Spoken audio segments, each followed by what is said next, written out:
तो लीजिए सुनिए कमला उपन्यास का 11वां अध्याय। लेखक शरद चंद्र चट्टोपाध्याय। इसके पहले के अध्याय आपको हमारी प्लेलिस्ट से मिल जाएंगे, लिंक आपको आई बटन में मिल जाएगा। क्षितिज ने के मकान में जैसे ही हरेंद्र ने पैर रखा वैसे ही क्षितिज ने अधीर भाव से प्रश्न किया, इतनी देर कर दी हरेंद्र बाबू? वह आपके लिए बहुत ही व्याकुल हो रही हैं। हरेंद्र ने गंभीर भाव से कहा। कौन? कमला? अरुण के मुख की ओर संदेह की दृष्टि डालकर क्षितिज ने कहा। हाँ। यह दूसरा आदमी कौन है? यह जानने के लिए क्षितिज ने जिज्ञासा की दृष्टि से हरेंद्र की ओर देखा। पहले ही की तरह गंभीर भाव से हरेंद्र ने कहा, यह हमारा अरुण है। जैसे इतने ही में उसका सारा परिचय आ गया। क्षितिज अवाक होकर अरुण का और भी अधिक विस्तृत परिचय सुनने के लिए हरेंद्र के मुख की ओर ताकने लगा, किंतु हरेंद्र के मुख से इससे अधिक और कुछ न निकला। हरनाथ मैत्र की खबर कमला को देने के लिए क्षितिज बहुत ही व्यस्त हो उठा था, लेकिन अपरिचित आदमी के आगे कमला के बारे में कोई जिक्र छेड़ना उसे युक्ति संगत नहीं जान पड़ता था। उधर कमला तीसरे पहर से ही हरेंद्र की प्रतीक्षा कर रही थी। कभी कमरे के भीतर आती थी, कभी बरामदे में जाकर बाहर ताकने लगती। जितनी ही देर होती जा रही थी उतनी ही उत्कंठा और उसी के साथ एक प्रकार का भय भी बढ़ता जाता था। स्वामी से मुलाकात ना होने के कारण लखनऊ से अपने यूं ही लौट आने को वह शुभ लक्षण नहीं समझती थी और एक तरह की आशंका रह रहकर उसके मन को पीड़ा पहुंचा रही थी। यह जो एक प्रकार का अपशगुन अपनी कठोर मूर्ति के सामने आकर खड़ा हुआ, सो क्या करेगा यह कौन बता सकता है। इतने दिन तक किसी तरह की कोई दुर्भावना कमला के हृदय में जड़ जमाकर बैठ नहीं सकी थी। आज नहीं तो कल माँ बाप के साथ, स्वामी के साथ उसकी भेंट होगी ही। इसी आशा की उत्तेजना में उसके दिन बीत रहे थे। स्वामी के दर्शन ना पाकर लौट आने की निराशा से उसके हृदय को यह पहला धक्का लगा। तभी से उसे केवल यही मालूम पड़ रहा है जैसे कहीं उसके खिलाफ कुछ भयानक भविष्य संचित हो रहा है। घर लौट जाना पहले जितना सहज जान पड़ता था, आज उतना सहज नहीं है। वह जैसे एक आंधी के बवंडर में पड़ गई है। उसकी चक्कर को काटकर उसके घेरे से बाहर निकलना कठिन है। क्या होगा कौन जानता है। इसी तरह के एक अनिश्चित अनिष्ट की आशंका बराबर उसके हृदय पर कठोर आघात कर रही थी। यही कारण था कि कोई निश्चित खबर पाने के लिए वह छटपटा रही थी। हरेंद्र के आने में जितनी देर हो रही थी उतना वह ज्यादा घबरा रही थी। इतनी देर बाद नीचे हरेंद्र की आवाज सुन पाकर कमला हड़बड़ाकर नीचे उतर आई। वह नीचे पहुंच भी ना पाई थी कि अरुण का नाम उसने सुन पाया। बस वह सीधी बैठक में दाखिल हो गई। कमला को आज एकाएक नीचे की बैठक में आते देखकर क्षितिज चौंक उठा। बालक होने पर भी एक अपरिचित व्यक्ति के सामने कमला का आना उसे ठीक नहीं जचा। क्षितिज अरुण का हाथ पकड़कर उसको बाहर बरामदे में ले जाना ही चाहता था। इतने में अरुण चिल्ला उठा, दीदी। कमला के मन का आवेग इतना बढ़ गया कि उसके मुख से कुछ ना निकल सका। उसने आगे बढ़कर केवल अरुण का हाथ पकड़ लिया। इसके बाद भाई बहन दोनों जने कई सेकंड तक परस्पर एक दूसरे के मुख की ओर ताकते रहे। कमला ने धोती के कोने से आंसू पोंछकर धीरे से कहा, भाई अरुण तू आ गया? अरुण केवल दीदी कहकर चुप हो गया और कुछ ना कह सका। कमला जब स्वस्थ हुई तो उसने अरुण से क्षितिज को प्रणाम करने के लिए कहा। अरुण ने कृतज्ञ दृष्टि से क्षितिज की ओर देखकर प्रणाम किया। अरुण को जान पड़ा उसकी दीदी वहीं बनी हुई है। उसमें कुछ भी तो परिवर्तन नहीं हुआ, फिर लोग क्यों निंदा करते हैं। हरेंद्र चुपचाप भाई और बहन के मिलने का वह आनंदमय दृश्य देख रहा था। उसे जान पड़ रहा था इस कठोर संसार की मरुभूमि में ऐसा स्नेह का झरना अगर उसके घर में भी एक होता। कमला ने पहले माँ बाप की कुशल पूछी, फिर अरुण का हाथ पकड़कर वह उसे ऊपर ले गई। जाते जाते अरुण को जान पड़ने लगा कि यह घर, कमरा, यह क्षितिज दादा, हरेंद्र दादा सब परम पवित्र है। यहाँ की आब हवा और आसपास की सब चीजें भी पवित्रता से परिपूर्ण हैं। यहाँ की सब चीजें जैसे हृदय की प्रीति से अभिव्यक्त हैं।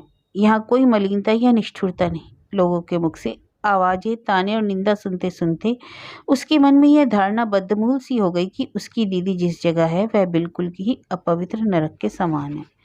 किंतु आज इस पवित्रता के भीतर देवी के समान अपनी दीदी को स्थित देखकर उसके मन की सारी ग्लानि दूर हो गई। उसका हृदय निर्मल और आनंद से भर उठा। रात को घर में एक नया अतिथि आया था। रात भी हो गई थी। उस पर आज कमला के आनंद का दिन था। क्षितिज एक भारी भोज का आयोजन करने के लिए चटपट उठ गया।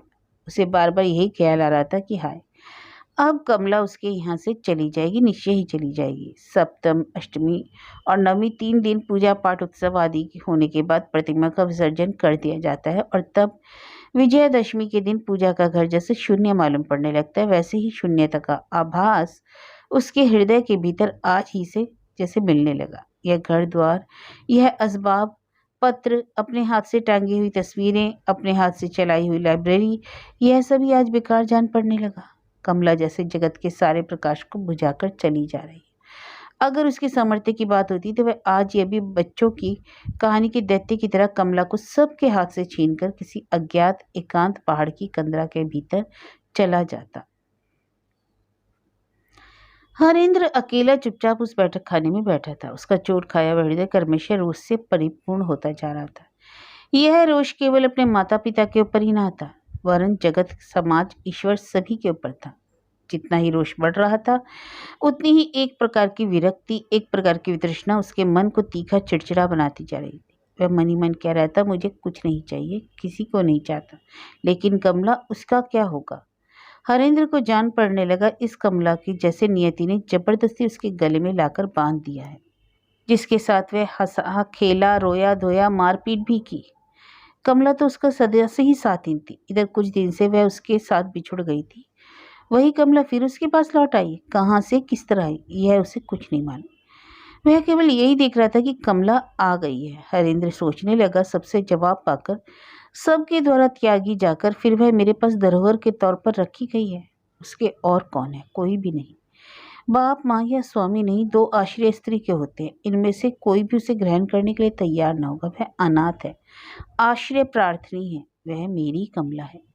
हरेंद्र जितना ही सोचने लगा, उतना ही उसे यह देखकर आश्चर्य होने लगा कि किस तरह अपने अनजान में वे दोनों एक ही सूत्र में बंधकर परस्पर एक दूसरे के पास आ खड़े हुए हैं। यह जैसे प्रलय के उपरांत केवल 2 प्रेमियों का चारों ओर जल से घिरी हुई एक टुकड़ा सूखी जमीन पर खड़े होकर परस्पर एक दूसरे का मुंह ताकना है। हरेंद्र बैठा बैठा सपना देखने लगा। अरुण के पास आकर कमला को जान पड़ने लगा जैसे उसके सामने उपस्थित दुर्दिन और दुर्भावना का और अस्तित्व ही नहीं, जैसे उस अनिष्ट बवंडर के बाहर वह निकल आई है। अरुण ने अपने मन की स्फूर्ति से कमला की सब आशंका दूर कर दी। अरुण ने देखा, उसका बहनोई दीदी के कलंक की बात सुनकर ही अपना दूसरा ब्याह करना चाहता है, किंतु उसकी दीदी तो निष्कलंक है। उसकी जो बदनामी फैलाई गई वह आदि से अंत तक बिल्कुल मनगढ़ंत है, झूठ है। इसलिए उसकी चर्चा ही बहन के आगे नहीं की। अरुण के हाव भाव और बातचीत से कमला ने एक आश्वासन पाया, जिससे उसके मन में भी जैसे कोई आशंका नहीं रह गई। वह मन के उल्लास के साथ साथ एक एक करके सब घटनाएं अरुण के आगे कहने लगी, जो गंगा नहाने के बाद से हुई थी, जो उस पर बीती थी। उनमें अधिकांश क्षितिज के संबंध की बातें थी। क्षितिज के स्नेह, यतन और आदर ने कमला के मन पर अपना कितना गहरा असर डाला था, इसका पता उसे अरुण से बातें करते समय समय पहले पहले लग गया था। कमला इस तरह उच्छ्वासित होकर क्षितिज का जिक्र और बड़ाई कर रही थी कि सुनते सुनते अरुण का मन भी क्षितिज का अनुरक्त भक्त बन गया। कमला ने कहा, इतने दिन से पराए घर में हूँ, किंतु एक दिन भी मुझे इसका अनुभव नहीं हुआ कि यह किसी गैर का घर है, अपना नहीं। सच कहती हूँ भाई अरुण, यह क्षितिज ज़्यादा निश्चय ही उस जन्म के हमारे कोई आत्मीय है। इस बारे में कुछ उत्तर न सूझ पड़ने के कारण अरुण कह उठा, क्षितिज बाबू सचमुच बड़े आदमी हैं, बहुत अच्छे आदमी हैं। कमला ने कहा, सिर्फ अच्छे ही नहीं, अच्छे आदमी तो बहुत मिलेंगे, लेकिन इस तरह के अपने जो सगे से बढ़कर होते हैं कितने मिल सकते हैं। सो तो है दीदी, देखो ना, अपना सब काम काज छोड़कर तुम्हारे लिए उन्होंने क्या नहीं किया, यहाँ तक कि तुम्हें लेकर सतीश बाबू के पास दौड़े गए। लेकिन दीदी, हरेंद्र दादा ने भी तो बहुत कुछ किया है। अरे हाँ, हरेंद्र का उस समय पता कहाँ था भाई, उन्हें तो क्षितिज बाबू ने ही खोज निकाला। अरुण का मन कमला से सहमत ना हो सका। उसने कहा, यह ठीक है, लेकिन हरेंद्र दादा ने कुछ कम नहीं किया है। अरे हरेंद्र दादा को तो करना ही चाहिए, वे हमारे गांव के आदमी ठहरे, एक तरह से आत्मीय ही। वह ना करेंगे तो कौन करेगा। लेकिन तारीफ तो इन क्षितिज बाबू की करनी चाहिए, जिनसे कोई ना नाता था ना कोई पहचान। अरुण, इसे तो मैं भी मानता हूँ। जब से क्षितिज बाबू को देखा है तब से मुझे भी वह अपने सगे से ही जान पड़ते हैं। इसी से तो मैं उन्हें क्षितिज दादा कहती हूँ, तो अब से मैं भी क्षितिज दादा ही कहूँगा। कमला को छठ ख्याल आ गया कि कै दिन कहेगा, 1 या 2 दिन से अधिक तो यहाँ रहना ही नहीं। उसके बाद क्षितिज दादा कहाँ होंगे और हम लोग कहाँ? क्षितिज दादा अनेक कामों में फंसकर मुझको भूल जाएंगे, लेकिन मैं तो उन्हें नहीं भूल सकूंगी। उस विदेश में जहाँ बंगाली बहुत कम है, हर एक मौके पर मुझे क्षितिज दादा की याद आएगी। इन्हें देखने के लिए बहुत जी चाहेगा, लेकिन देख ना पाऊंगी। रह रहकर इन दिनों की याद आएगी। सोचते सोचते कमला के हृदय में एक लंबी सांस निकल गई। आंखें आंसू से भर आई। खाने की तैयारी हो चुकी थी। क्षितिज अरुण को भोजन करने के लिए बुलाने ऊपर आया। आकर उसने देखा कमला की आंखों में आंसू के 2 बूंद मोती की तरह छलक रहे हैं। कमला जब से इस घर में आई है तब से कभी रोई भी या नहीं, इसका क्षितिज को पता नहीं। उसने किसी दिन कमला की आंखों में आंसू नहीं देखे थे। आज ही पहले पहल उसने कमला की आंखों में आंसू देखे। किसी को रोते देखकर मनुष्य दुखी होता है, यह दुनिया की रीति है, मनुष्य का स्वभाव है। लेकिन ना जाने क्यों कमला की आंखों में आंसू देखकर क्षितिज को जान पड़ने लगा कि ये आंसू की 2 बूंदें किस तरह से सुंदर हैं। कमला की आंखों से आंसू टपक पड़े, तब भी क्षितिज मुक्त दृष्टि से उन्हीं आंखों की ओर ताकता रहा। कमला का ध्यान टूटा। वह कह उठी, आओ आओ क्षितिज दादा। किंतु क्षितिज का ध्यान नहीं टूटा। उसकी एकटक दृष्टि की ओर देखकर कमला को जान पड़ने लगा जैसे कोई उसके हृदय में गुप्त स्थान को टटोल टटोल कर देख रहा है। हरेंद्र और अरुण दोनों भोजन करने बैठे। कमला ने कहा, क्षितिज दादा आप क्यों नहीं बैठते? अरे पहले इन दोनों को भोजन कर लेने दो, ये मेरे अतिथि ठहरे। कमला ने कहा, अतिथि या अभ्यागत यहाँ कोई नहीं, सभी अपने लोग हैं, घर के आदमी, तुम भी बैठो। अरे मेरे लिए व्यस्त होने की जरूरत नहीं है कमला, क्षितिज ने अवश्य कहा, मेरे लिए व्यस्त होने की जरूरत नहीं। लेकिन कमला ने अनुभव किया कि आज अपने हाथों से परोसकर क्षितिज को भोजन कराने के लिए उसका हृदय बहुत व्यस्त हो रहा है। उसने कहा, ना क्षितिज दादा, यह ना होगा, तुम्हें बैठना ही होगा। अरे मेरे लिए इतनी चिंता क्यों है कमला? मैं तो घर बार का आदमी हूँ, जहाँ कहाँ जो कुछ मिल जाता है वही खा लेता हूँ। किंतु आज यह ना होगा, आज मैं तुमको अपने हाथों से परोस कर खिलाऊंगी। क्षितिज ने विस्मित होकर एक बार कमला के मुख की ओर देखा, उसके बाद कहा, आज तुम्हें यह क्या धुन सवार हुई? कमला ने व्यथित स्वर में कहा, दादा अब तो कभी और मैं तुमको इस तरह से के सामने बिठाकर परोसकर नहीं खिला सकूंगी ना। कहते कहते उसका गला रूंधाया। गले को साफ करके फिर कहा, कल मैं यहाँ से चली जाऊंगी। हरेंद्र अब तक चुपचाप बैठा था। उसने गंभीर भाव से कहा, कहाँ जाओगी? क्यों कालीग्राम? किसके साथ? अरुण के साथ। तुम भी चलो ना हरेंद्र दादा।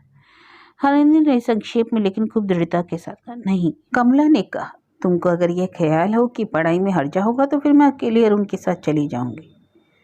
हरेंद्र ने वैसे ही स्वर में कहा, ना यह भी ना होगा। हरेंद्र की यह ना बड़ी जोर के धक्के के समान कमला के हृदय में आकर लग गई, जिससे वह स्तब्ध हो गई और बड़ी देर तक कुछ ना कह सकी। कमला ने अपने स्वप्न में भी यह नहीं सोचा था कि हरेंद्र उसके घर जाने में कोई आपत्ति करेगा। वह क्यों आपत्ति कर रहा है, यह भी कुछ ठीक ठाक उसकी समझ में नहीं आया। उसने विस्मित होकर पूछा, मना क्यों करते हो हरेंद्र दादा? हरेंद्र ने कोई उत्तर नहीं दिया। कमला को एक तरह का डर सा मालूम होने लगा। उसने जरा आगे बढ़कर हरेंद्र के पास जाकर कहा, क्यों मना करते हो भैया? उसे जान पड़ने लगा किसी तरह भी हरेंद्र से जाने की अनुमति ले लेनी चाहिए। हरेंद्र ने कहा, ना तुम्हारा गांव जाना नहीं हो सकता। अरुण और कमला दोनों विस्मित होकर हरेंद्र का मुंह ताकने लगे। उन्हें जान पड़ा हरेंद्र जैसे एक ऐसी जगह जा खड़ा हुआ है जहां से वह जो हुक्म करेगा वह उन दोनों को मानना ही पड़ेगा। कमला की इच्छा हुई कि वह हरेंद्र के इस निषेध का प्रतिवाद करे, किंतु इतना बल वह अपने मन में एकत्र नहीं कर सकी, या यूं कहो कि प्रतिवाद करने की हिम्मत ही उसकी नहीं पड़ी। उसने एक बार प्रार्थना अनुनय विनय करना चाहा, किंतु हरेंद्र के मुख की ओर देखकर कोई भी शब्द उसके मुख से नहीं निकल सका। वह एकटक हरेंद्र के मुंह की ओर ताकती रह गई। उसे जान पड़ा जैसे भयानक तूफान आने के पहले हवा एकदम रुक जाती है, वही दशा हरेंद्र की आज हो रही है। उसके हृदय में जैसे कोई भारी उथल पुथल मची हुई है। कमला लड़कपन से ही जानती है कि हरेंद्र की जब ऐसी अवस्था हो जाती है, किसी भी बात पर वह अड़ जाता है, तब किसी तरह उसे उसके इरादे से डिगाया नहीं जा सकता। वह डरकर कह उठी, तुम्हें आज क्या हुआ न हरेंद्र दादा? तुम इस तरह बिगड़े हुए क्यों हो? हरेंद्र ने लापरवाही के साथ कहा, ना कुछ भी नहीं हुआ। क्षितिज ने भी देखा हरेंद्र जैसे आज वह रोज का हंसमुख हरेंद्र नहीं है। आज वह जैसे बिल्कुल ही बदल गया है। ऐसा क्यों हुआ यह उसकी समझ में किसी तरह नहीं आ सका। कमला ने हरेंद्र की ओर से हताश होकर क्षितिज की ओर देखा। उसने अधीर भाव से पूछा, तुम क्या कहते हो दादा? अरुण के साथ अपने घर जाऊं या नहीं? क्षितिज, हरेंद्र जब इस तरह मना कर रहे हैं तब मेरी समझ में तुम्हारा अभी भी वहां ना जाना ही अच्छा है। कमला को ना जाने को यह भय हो रहा था कि हरेंद्र जोर दे करके उसे न जाने देकर अच्छा नहीं कर रहे। जितने ही दिन यहाँ बीतेंगे उतना ही तो उसके लिए बुरा होगा। उसने क्षितिज की ओर करुण प्रार्थना की दृष्टि देखकर कहा, लेकिन यह तो कुछ बताते नहीं कि क्यों मना कर रहे हैं। हरेंद्र जोर से कह उठा, कारण क्या बताऊं, मैं मना कर रहा हूं, जाने ना पाओगी बस। इस हुक्म को सुनकर कमला के हृदय भी रोष से भर गया। वह कह उठी, मैं जरूर जाऊंगी, तुम मुझे रोकने वाले कौन हो। इसके उत्तर में हरेंद्र कोई कड़ी बात कहने वाला था, किंतु क्षितिज ने उसको अवसर नहीं दिया। वह बीच में कह उठा, नहीं कमला, हरेंद्र अच्छी बात कह रहे हैं। तुम्हारे घर से जब तक तुमको कोई लेने ना आवे तब तक तुम्हारा जाना ठीक ना होगा। लड़कपन ना करो। क्षितिज के इस कथन में ऐसा स्नेह भरा हुआ था कि कमला का मन एकदम नरम पड़ गया। उसे जान पड़ा क्षितिज जो कह रहा है वही उसे करना ही चाहिए, लेकिन उसके साथ ही अपनी असहाय अवस्था देखकर उसे रुलाई आ गई। वह रुआंसे स्वर में कह उठी, तो क्या मैं यहीं सदा पड़ी रहूंगी। कमला के इस क्रंदन जड़ित करुण स्वर ने हरेंद्र के हृदय को चोट पहुंचाई। उसने कहा, मैं यहाँ क्यों रहोगी कमला, मैं तुमको अपने यहाँ ले चलूंगा, जहाँ मैं रहूंगा तुम वहीं रहना। कमला ने कहा, सो तो एक बात है, फिर यहीं पड़े रहने से मेरी क्या हानि है। हरेंद्र ने सिर हिलाकर कहा, ना, यह पराया घर है, यहाँ तुम्हें ना रहना पड़ेगा। कमला ने चोट खाकर कहा, छी, यह क्या कह रहे हो हरेंद्र दादा, ऐसी बात मुंह से ना निकालो। क्षितिज दादा क्या मेरे गैर हैं। हरेंद्र को इसका कोई उत्तर नहीं सूझ पड़ा। कमला के लिए क्षितिज ने अब तक जो कुछ किया उसके देखते तो कमला का कहना ठीक ही है, किंतु कमला ने जिस स्वर में और जिस ढंग से यह बात कही वह हरेंद्र को अच्छी नहीं लगी। इसके सिवा यह भी हरेंद्र को खटका कि क्षितिज के एक बार कहने से ही कमला के घर जाने का हट दूर हो गया। वह फिर गुम होकर बैठ गया। अरुण ने कहा, तो क्या कल सवेरे की गाड़ी से मैं लौट जाऊं, जाकर पिता और माता को खबर दूं। क्षितिज ने कहा, यही अच्छा होगा। हरेंद्र कुछ नहीं बोला। दूसरे दिन सवेरे अरुण दीदी से विदा मांगने गया। तब कमला ने कहा, भाई अरुण, तो मेरा एक काम छिपा कर करना होगा, कोई भी जाने ना पाए। अरुण, क्या। कमला ने एक बंद लिफाफा उनके हाथ में देकर कहा, यह चिट्ठी तू अपने हाथ से दे देना। किसको। पता पढ़कर देख। लिफाफे पर लिखा था, श्रीयुत सतीश चंद्र राय की सेवा में। अरुण पहले जैसे घबरा उठा और दम भर बहन के मुख की ओर देखता रहा। उसके बाद सिर झुकाकर उसने कहा, अच्छा।